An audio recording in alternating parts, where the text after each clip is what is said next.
Welcome to Fall Rise Give, a space where we invite you to dig into the real cause of your suffering, looking at opportunities for growth with a change in your beliefs, thoughts, and actions so you can be your true self and be inspired.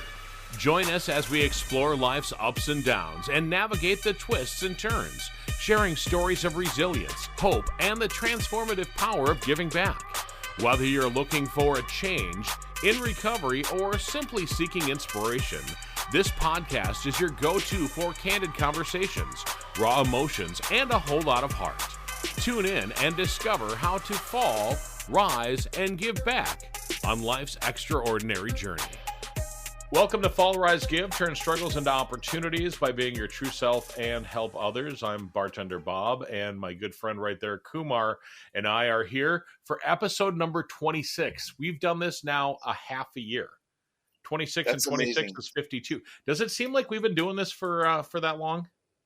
It doesn't seem that long. It doesn't. But it's been fun. We've been pretty consistent. Every week we put out an episode, and it's pretty exciting. I look forward to it. We never know what we're going to talk about. We sort of do, but things pop up in there that I have no idea that it was going to come out. And it's been a great journey, and we're just getting started. We had a guest last week. I got a guest I'm lining up for the next couple of weeks. We'll talk more about that. Somebody who's been in the AA program for 17 years, a good friend of mine from work. Yeah. So, this is exciting stuff. Well, you know what I'm excited about is, like I said, we started this journey 6 months ago. I didn't know 6 months ago that it was your 6-month anniversary of not drinking. I just saw on Facebook the other day that you've celebrated 1 year of being dry. So, you know what? Kudos to you, my friend. I think that's awesome. Yeah. I never thought I was doing it to lose weight, as I mentioned before. And I just wanted to stop drinking for health reasons. Mm-hmm. And like I said, I don't think I was a hardcore alcoholic or anything like that. I probably just drank more often than I should, or more wine at night, and never a day drink or anything like that. So I had read somewhere, I think it was a Weight Watchers community post. They had like 200,000 members within the dry community. Mm-hmm. And they had like 4 million users. And somebody said, if you want to lose weight, you got to quit drinking alcohol. And so that's why I started it. I never really could do more than 11 days. I tried that in 2022, lost a bunch of weight. But this time around, I did 30 days in a row. And then I found the attitude adjustment program. And it's been a year now. I never thought I could last a year. I thought the temptations and being social drinker, going to parties, going to sporting events. I mean, I've been to Mexico, I've been to New Orleans, I've been to Europe, and I haven't drank in any of those situations. You were in Amsterdam too, weren't you? Amsterdam, exactly. I was in Amsterdam, Paris. I mean, you were like every place where you think that somebody would party, and you kept yourself dry, you know. So you deserve a pat on the back. You really do. I mean, I'm not saying this lightly either. I think that it's amazing that you're able to do that. And you look back at the last year. And is your life better today than it was a year and a couple of days ago? Dramatically better. My relationship with my wife is amazing. My family life, my work life has been stressful. I've talked a lot about that. Using acceptance as a great tool to go through some major stress. How I've been able to handle stress at work. How I've stayed calm and centered. I started becoming more calm and centered after about 4 or 5 months. The program talks a lot about resentments and how to get over resentments and how to work through the steps and let go of emotional issues. We've talked about emotional sobriety before. That's been the biggest change, really, my emotional self. I never thought that emotional sobriety and spiritual sobriety were two things. I didn't know that was a thing. And really been working on myself as a person. And I had mentioned I was reading a book every week, every 2 weeks. I was meditating twice a day, getting back to that again. I've been kind of in a slump the last couple of months. But yeah, it's been an amazing year. I will want to keep doing it as long as I can. And it's just something that I want to share with others as well. You want to live a life that you want to thrive in. instead of a numb life. And so, as part of the program, as part of being dry, being sober, whatever you want to call it, alcohol free, I've been able to live a life of that I want to live. I'm not perfect. I still have issues. I go through them with the way I want to go through them. So it's been a Mhm. quite a journey. I'm going to actually bring something up now that you and I just talked about prior to going on the air. Is one of the things that you really enjoy doing is golfing. I'll bet you with the money that you've saved from drinking, you were able to help out your golf game, right? Yeah, yeah. Last year I was drinking and golfing. While I was golfing, that wasn't very helpful or productive. Now I just drink Gatorade Zeros when I go out there. I My golf game has gotten better. I'm hitting straighter. I'm hitting longer. I love the driver. I We talked about your dad having the old wood driver before the session.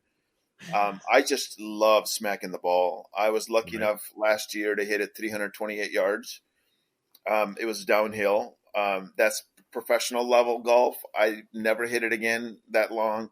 I Right. probably average about 220 to 260 on a good day. But yeah, I love hitting the ball long, and then the pitching and the putting is kind of a weakness too, but it's getting better.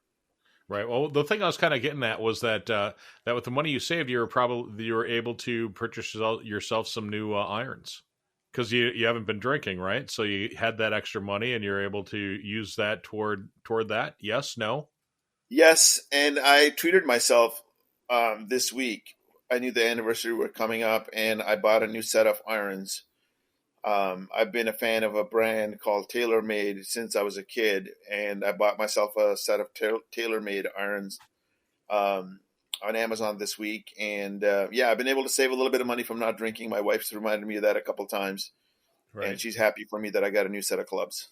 See that's awesome, and you know what, you need to treat yourself to things every once in a while, and again, kudos to you for doing that and for taking that time for yourself and doing that. Is that one of the things that they teach you in the attitude adjustment program because you had given up on given up on the drinking, that you should treat yourself in other ways, or is that not a thing? I don't know if it's a thing. I think they talk about replacement with something productive Uh-huh. like a workout or things like that. But I think it's really digging into your emotional self. Why you were drinking? Why is it that you needed to go out for a drink? It's probably spend more time on your attitude adjusting, which is your thinking, than replacing it with some sugar or ice cream. I've certainly done that. I probably ate more ice cream in the last 6 months than I've eaten in the last 10 years. But yeah, it's you end up replacing things with certain things, and that's not healthy either. I haven't had ice cream for almost a week now, which is pretty cool. Hey, But good for you. So favorite ice cream, what's your favorite flavor? Oreo cookie. That one is really good. You ever had the Oreo cookie cappuccino? No, no, I should try It's that. just, Who makes you live that? in I don't know. I bought it at a local shop up in La Crosse, but I'd figure that you being in the land of coffee out there in Seattle, that you would have had a cappuccino type of cookies and Yeah, cream. no, I haven't seen that one. I Haagen Dazs makes a really good coffee ice cream. Trader Joe's makes a coffee ice cream that's just not too good. It's too bitter. It's too much like black coffee in that sense. But Haagen Dazs makes a really good coffee ice cream.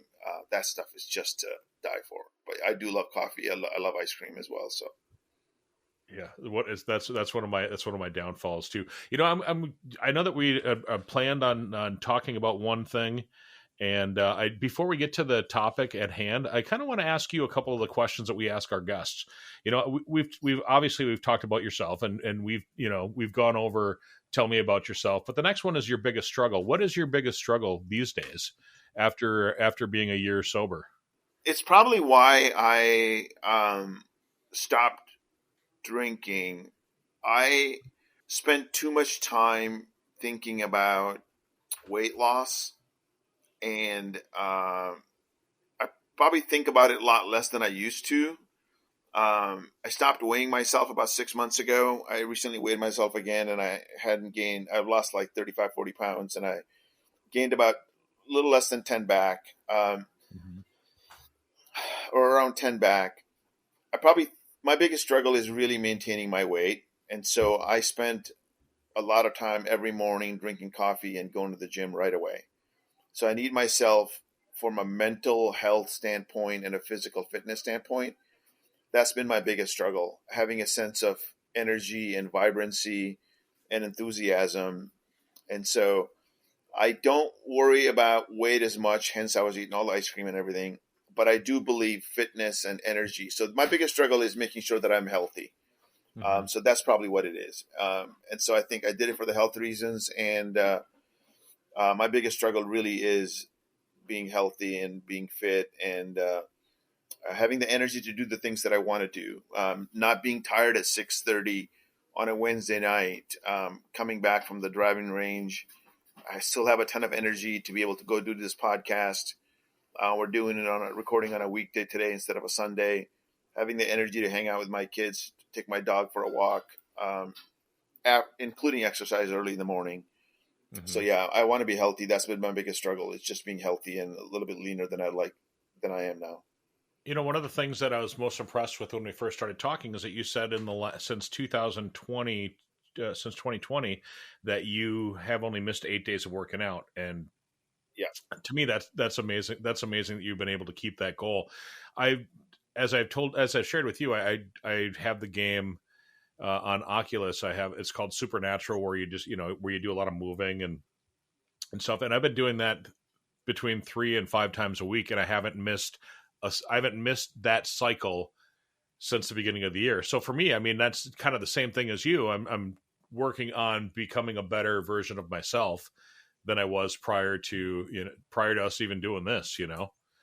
That's awesome. It's really about having the energy. I know you're a grandpa and you're very close to your family, your kids, and to your parents. And so being around for them, having the energy, spending time with people, I think that's really the key. And so I want to be around. When I do become a grandpa, I want to have the energy to spend time with the grandkids, do sports with them, hang out with them, Mhm. do all sorts of stuff. So having the energy working wise, I want to work till I'm 75. It's just kind of weird to say that, but That is that is weird. That's 19 more years. yeah, I know. But I think that to keep your brain sharp, depending on the work too, right? I don't want to be in a stressful pressure cooker at the age of Right. 75. I want to give back. I want to teach. I want to coach people. I want to do certain things. And so I think keeping your brain active is kind of a thing. And it's kind of talking about thriving and that growth mindset. We said we're going to talk about a particular topic. And so I think getting into it a little bit, um, teaching people how to succeed in living a life that they want to lead is through many tools, but one of the biggest research done in the last, I want to say, last 20 years is this topic of growth mindset. It's sticking with it attitude up, in attitude adjustment program, they call it don't quit before the miracle. Persistence is how do you tie into that scientific research around learning from your failures, falling and rising over and over again, and being persistent to live a life that you want to live. That's a really important topic for success in life, and it's kind of been a trait of mine. I just don't give up. I've fallen a bunch of times, and I just keep going back, keep getting up, keep rising. And persistence is one of the biggest values that I cherish. Has that been your entire life, or is that something since you've started Alcoholics Anonymous, or something in the last year? All my life, I've run 4 marathons. I believe in longevity. I believe in banged up knees, all sorts of stuff, and I think it's something that I've been really proud of to do. And just get back on the horse one more time and keep trying it with the business failures, the startups that I've had, the successes that I've had, professional jobs that I've had. Just keep going at it. It doesn't matter what mistake you made. Just keep learning, keep evolving, keep getting better. Hmm. Well, there are some key elements to the growth mindset, and I know that you sent me a listing of a couple of those earlier. Why don't we share those? Yeah, yeah. Let's talk about that. So basically, a concept was developed by a psychologist named Carol Dweck. It's basically the belief that abilities and intelligence and talents can be developed and improved through effort, learning, and persistence. In contrast to that is a fixed mindset where people believe their abilities are innate and unchangeable. A growth mindset really encourages people with the idea that challenges and failures are opportunities for growth. It's essentially what we talk about. This is the theme Hmm. of our podcast. It talks about the 5 or 6 values or traits for a mindset, for a growth mindset. Number one is embracing challenges. Look towards failures as rather than avoiding them, learn from them. Hmm. The harder you try, the more you're going to fail. If you're just in a comfort zone, and there's been many quotes on this, if you're not trying hard enough, you're not succeeding. Not being afraid on that too, because embracing those challenges. I know we've talked about like family members and things, but my son. I don't know if I shared this with you in the past or not, but he and his buddies, they bought a food truck like 6 or 7 years ago, and then they turned that food truck into a business, into a viable business. And I remember asking him about it. I'm like, why do you want to do a food truck? He goes, because Dad, they're the wave of the future. And then he wanted to buy an apartment building, and I'm like, why do you want to buy an apartment building? And then pretty soon, I questioned him on all these things, and then pretty soon he's just like telling me, my oldest son, who's a lot younger than I am, 26 years younger than I am, basically telling me, Dad, you need to embrace these things. You need to take challenges. You need to take chances in order to have some successes. And it's one of the great things that I've learned from one of my children. Yeah, and he's a millionaire, right? He's Yeah, at the age of 26. You've got a kid who's a millionaire. What a proud papa that you should be. It yeah, doesn't matter how old you are or how young you are. The key is really having a key attitude about success. One of the biggest things we talked about, the story that you loved, was Colonel Sanders at the age of 67, yeah. starting in business, taking 1,000 no's to go sell his chicken recipe for percentage of the profits rather than just selling a recipe to some restaurants. So embracing challenges is really the way to grow. My boss at work talks about being in the uncomfortable zone. If you're in a comfort zone, you're not going to grow. So he likes to put people in, sometimes maybe me a little too much, in the uncomfortable zone. But yeah, it's really important. You're going to grow only when you're uncomfortable. Right. As long as you realize with the right attitude that, hey, it's a growth opportunity. And Absolutely. then the next one that they talk about in the book or in the growth mindset is learning from feedback. Feedback can be hard for people. I know it's hard for me to take feedback, especially if it's critical, right? Something you're not good at, something, but really embracing it. Look at criticism as a benefit, something to learn from instead of a personal attack. It's usually never about a personal attack. Nobody's perfect. I've heard stories from my friends about who are executives going in front of the CEO of Microsoft and whatever, just getting hammered. So guys who are making $1 million a year are getting hammered by the CEO or the board or whatever at the top of their game, and even them, they're being criticized. So everybody has a boss. Everybody needs to take feedback. Everybody needs to learn from it, and just don't take it personally. Right. And a lot of times that's one of the tougher things for people to learn.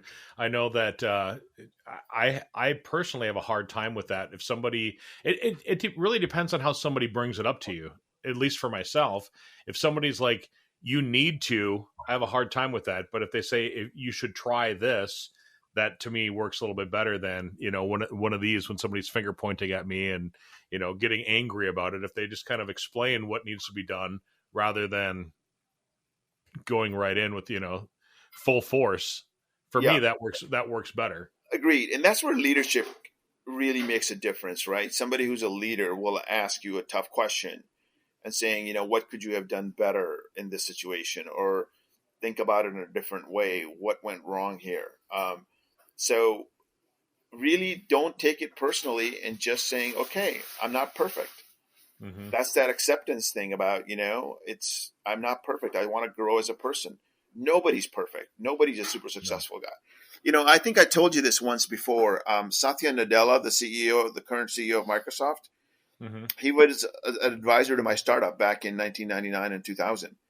And he's a guy that failed a lot internally. A lot of the products that he was working on as a general manager and as a VP, he didn't succeed. He actually got passed over for president of the Bing division. They hired a guy from Yahoo named Chi Lu instead uh, of Satya Nadella to run the Bing search division when search was the hottest thing in 2000s, 2008, 2010, somewhere in there.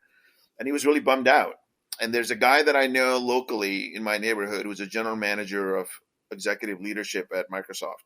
He's retired now, and he said he was working with Satya, the current CEO of Microsoft, and coaching him, and he kept on asking, "What can I do better? What can I do better?"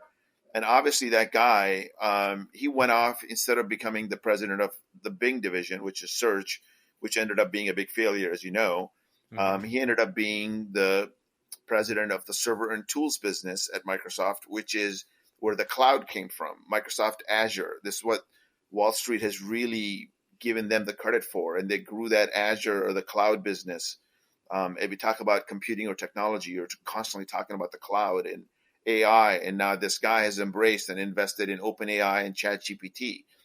Microsoft is like 50% owner in OpenAI, and so he's a really, really smart guy, but he really looked at criticism as what can I do better? That kind of ties into the number 4. I know that we skipped number 3 here, but I mean, that would be persevering in the face of setbacks, if you think Yeah, about it. yeah. And I hated to skip number 3 there, but I mean, that just ties right into what we're talking about. You're going to have setbacks. I don't care who you are. Michael Jordan didn't win all 20 years that he played 20 championships. He only won Right. like 4 or 5, right? And so 75% of the time, he didn't win a championship. He was not the champion in those years. And so you're going to have setbacks, but you just got to keep persevering. And how do you persevere? That's where number 3 comes in, really, right? It's effort. You got to keep trying. You got to keep working at it. And, viewing effort as a path to mastery. Mm-hmm. All the great leaders, all the great masters talk about it, right? Learning, growing, putting out the effort. Action is required to be successful. I don't care how much you meditate, how much you pray, how much you manifest in your mind. You got to take action at the end of the day. You got to get up and you got to go outside and train for a marathon. You got to run a mile, then you got to run 2 miles, and you got to run 12 miles. And so it's just what it takes. So I think that's one of the things that I learned from running a marathon was if you can run 26 miles in 5 hours or less, my God, you're in the top 1% of the U.S. population. And so that's why I did it. That's why my friends did it that I know. And so effort, it requires action. Once you think you can run 26 miles, you think you can do a lot more physically than otherwise. Right. Yeah. Well, it all starts with one step. I mean, basically everything you just said, it starts with getting up, taking that first step, doing that one thing, and then that one thing leads to another thing, and that other thing leads to another thing, and pretty soon you've got a year of being dry under your belt. It's every day, it's every step, it's every single, it's just little baby steps will end up being a huge, giving you a huge win. Exactly. And you talk about our broadcast, like we've done 26 shows now. That's amazing, right? We've just done it once a week. That's our goal. We're consistent. Mm-hmm. And if you want to stick with something and you're going to persevere, people are going to look at us and go, God, these guys are rock stars. They've got millions of viewers. We are going to have that. It's going to take time. And so 6 months into something, you can't quit. You can't quit before the miracle. And so it's going to take time to develop an audience, take time to develop the content. Promotion. We've got Gabe working out there and posting on stuff. I'm getting emails now from people that are wanting to help us promote things. I'm getting chatter. I'm getting more and more discussions out there. So, yeah. And the next one really is going in the 5th one. You got to believe. You're only going to take action if you believe in the potential of what you're trying to do. Like we talked about hope a couple of months ago. If you believe, without hope, there's no belief. Right. So if you have hope into something, then you'll believe. And once you believe, then you'll take the action. So you don't want to be limited with your current situation, your current abilities. You want to believe in a better outcome. You want to have that hope. And then, like you said, it's single step, single day, one day at a time. Time flies by, but it's been a year since I've been alcohol free. A lot of people out there, friends of mine that have been alcohol free for 30 years, 7 years, 4 years, whatever it is. And some are on 30, 40 days, right? It doesn't matter. You start with one day. Mm-hmm. So let me ask the next question then that ties into that 1 year. So what have you gained since overcoming that struggle of alcohol? God, I've gained so much. So number one thing that I've gained is a better mindset. And this is why we always talk about the attitude adjustment. It's adjusted my attitude. I'm very grateful for all the things that I have in my life. I'm very grateful for my wife, my kids, my job. I don't take anything for granted. I constantly look for ways how I can improve in each one of these areas. And I have the right attitude to be the right person. I have the belief system, and now I'm just going through the steps to achieve success in the level that I want. Right. And so I'm trying to live a life where I'm thriving. And I've just gained confidence in my abilities to handle major stresses. And I was talking to you the last 3 to 4 months, how stressful work was. It was just dragging me down. I went through that wave, and now things have eased up a lot. So now I'm just taking a step back, saying, what can I do better? What can I do better? And so it's the right attitude that I have now in a belief system. And just calmer, more energy, more calm centered, more loving and kinder to people. Don't have a lot of anger towards people, even the people that I don't like or have judgment towards. So where I used to think of certain people are arrogant or cocky or bullies. I just like, you know what? I don't have enough energy for that. I'm not going to get caught up in that banter. I'd rather pray for them than get mad at them. So is it it's given you like a whole different look at life then? Yeah, total different outlook. And I wasn't looking for that. I was just looking to lose some weight. As I posted on Facebook, I did it for weight loss, and I got that done. But the mental clarity and the spiritual clarity has been the biggest benefit. Final question I have for you, the one that we ask all of our guests, because I figure that you're the guest this time since you got the year under your belt. What is it that you want to be known for, Kumar? It's interesting. My biggest success was this startup called enthusiasm.com. And my enthusiasm for learning would be the key to my success, is what an executive wrote to me in a thank you card from Safeway Foods or whatever. It was like a COO or something at Safeway Foods. I met him at a Toastmasters event, and he sent me a thank you card. And this executive is writing to me that your enthusiasm for learning is going to be the key to your success. So I want to be known for enthusiasm, bring positive energy, and I want to help people learn and be who they want to be. Learn about yourself, learn about what drives you, learn about what you care about. So I want to help people learn, and I want to bring positive energy into this world. So enthusiasm is what I want to be known for. If you're having problems, check out aa.org, and they can put you on the right path. Like Kumar's had the path for the last year. And just think of how many people you've helped. I mean, the 4 people that we've interviewed that you've known through the program, and the countless other people that haven't been on the show yet. But just think about all those people that, you've helped them to get up. I give you, kudos and congratulations, But it's not just me, right? It's you, it's my wife supporting it.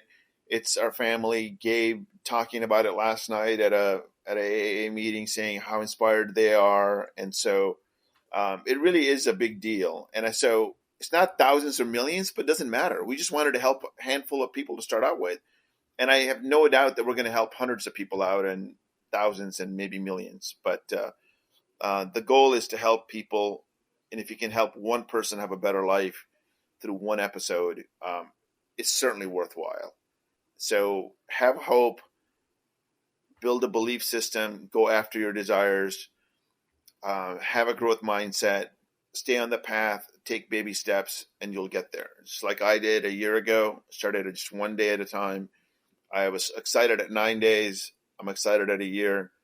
And it's just taking it one day at a time. Kumar, keep up the good work, my friend. All right, Bob, thank you so much. And I'm excited. And to our guests, we look forward to talking with you again. So if you want to be a guest on the show as well, drop us a line.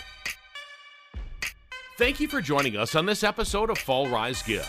where we explore stories of resilience, growth, and giving back. If you enjoyed today's episode, please visit our website at www.fallrisegive.com. Also, consider subscribing to our podcast on your favorite platform and leaving us a review. Your feedback helps us to continue to bring you inspiring stories. Stay tuned for our next episode, and remember, every fall is a chance to rise, and every rise is an opportunity to give. Until next time, keep falling, rising, and giving. This is Fall Rise Give, produced by podcastforhire.com. Thank you for listening.